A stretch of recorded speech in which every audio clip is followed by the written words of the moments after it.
Yimat Beineim. There's a person who's imbued with Avos Hashem.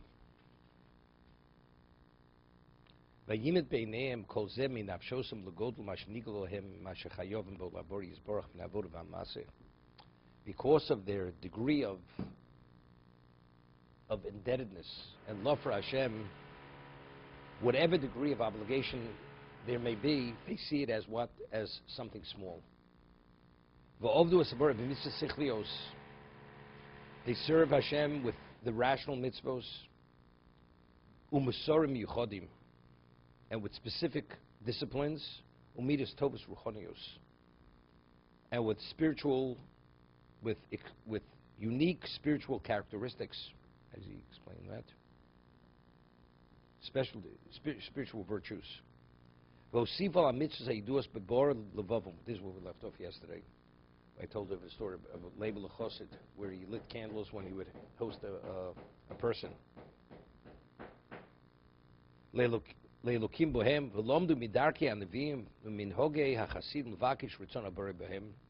And they learned from the ways of the prophets and the Hasidim to seek out ways to be endeared to Hashem, and he should receive it from them. He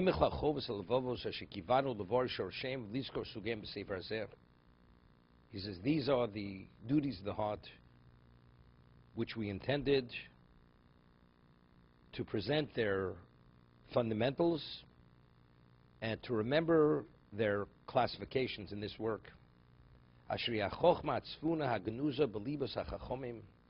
is the wisdom which is stored away in the hearts of the wise,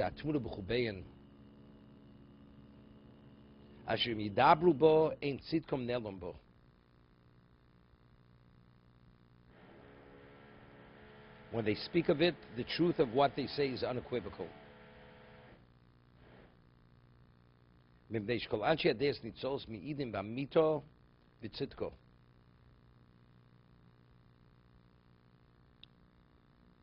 Here, again, he says,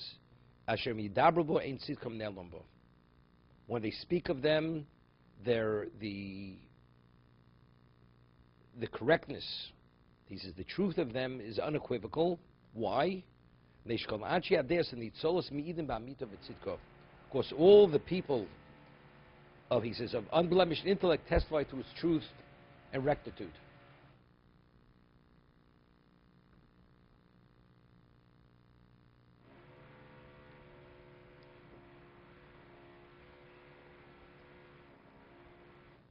You have a difficulty with this?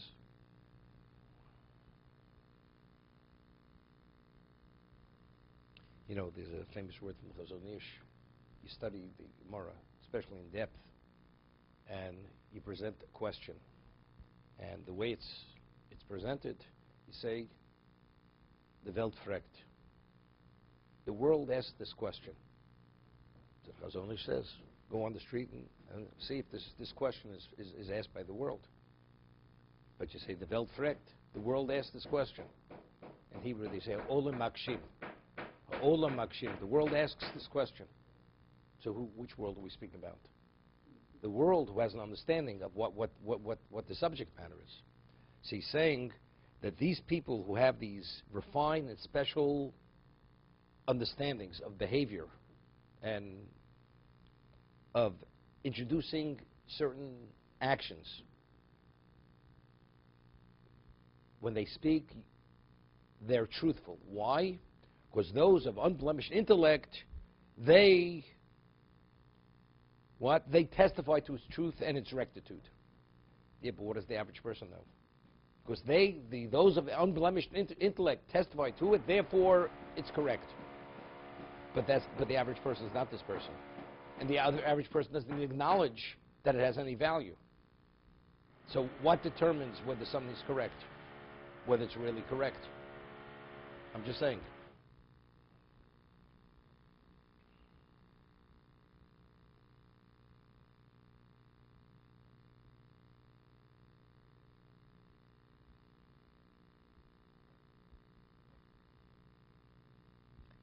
Once asked the question, we find that we know Avram Avinu was when it was thrown to the kiln, he came out of the kiln. So we find that when Avram went to battle with the 4 kings, the Torah tells us that the king of Sodom fell into a lime pit, and he came out of the lime pit. So the question is, why did Hashem save him? He should have perished in the lime pit. It was a miracle. So, what does Rashi say? No, Rami, what does Rashi say? So Rashi says the reason why God performed the miracle is because people questioned the miracle of Avram coming out of the kiln. So when they see that the king of Sodom came out of the lime pit, so they'll say, just as normally you'd say it's an impossibility, now they will be able, this will give credence to the information that Avram came out of the kiln. That's what Rashi says. That's the reason why Hashem performed the miracle, that he should be able to come out of the lime pit. So I asked the question. So if that's the case, Avram's not special any longer. Avram coming out of the kiln was a confirmation that what? That there's a God. Because it's unheard of going into the kiln coming out alive. But if the king of Sodom was evil, he personifies evil. He comes out of the lime pit. So coming out of the kiln doesn't mean anything any longer. You say, it's a fluke.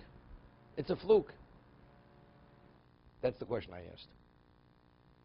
So what would you say?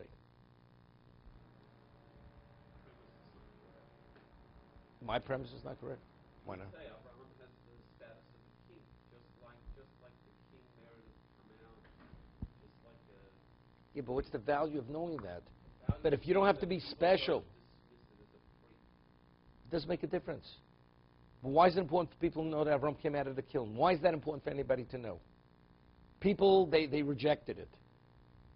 Right? They said it's an impossibility.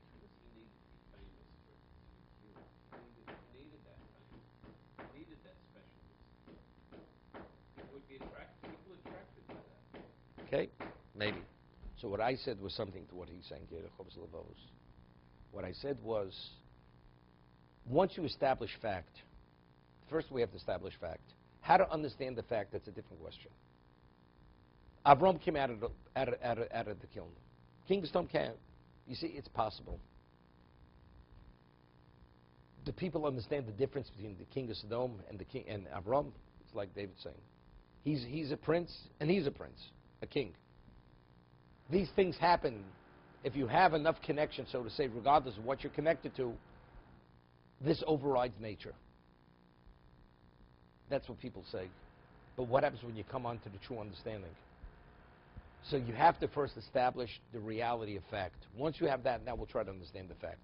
It's like sometimes when you teach and you want to present a concept or a position, right away the person, before you finish saying it, they're already rejecting it. I said, why don't you first listen? After you listen, then you'll ask your question. But you have to hear the position. Then we could already analyze it and deliberate whether it's correct or not correct. It's the same thing. We have to first establish fact that Avram Avinu came out of the kiln. How was that established? Through the king of Sodom coming out of the lime pit. So we have these people over here. They have certain perspectives, and they present their perspectives, and they express the perspectives and the behavior. They say, well, but it's something which is extreme. But people with unblemished intellect, they say this is correct. But the average person doesn't know it. It doesn't make a difference. But as long as if you would consult and you do your research and understand that this is correct, then it has value. Even though presently, the average person doesn't know. Many years ago, I was giving a lecture before we started the Gemara, and on 63rd Street, and I cited, this is on a philosophical level, the position of Rambam. Maybe worth a lecture. I said it was a person in the back, all the way to the back of the room. He must have weighed about close to 300 pounds. He had a ponytail, he had a beard, and he gets up, wasn't wearing a yarmulke. Gets up, he says, I disagree with Maimonides. That's what he said. He disagrees with Maimonides. So I said to him, I said, you know what you remind me of?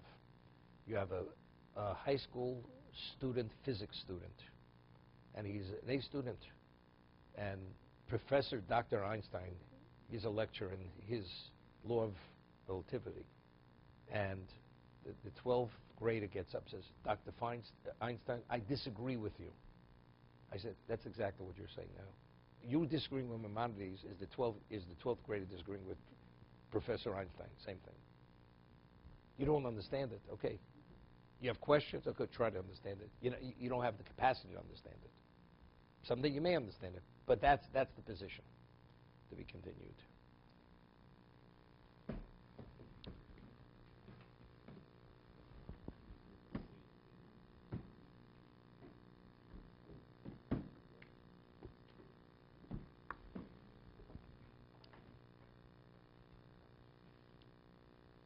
Alan used to introduce the lectures.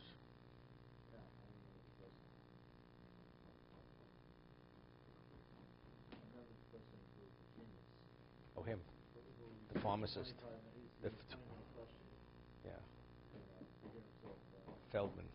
His name was Feldman. He was a professional violinist also. He had a Stradivarius. Yeah.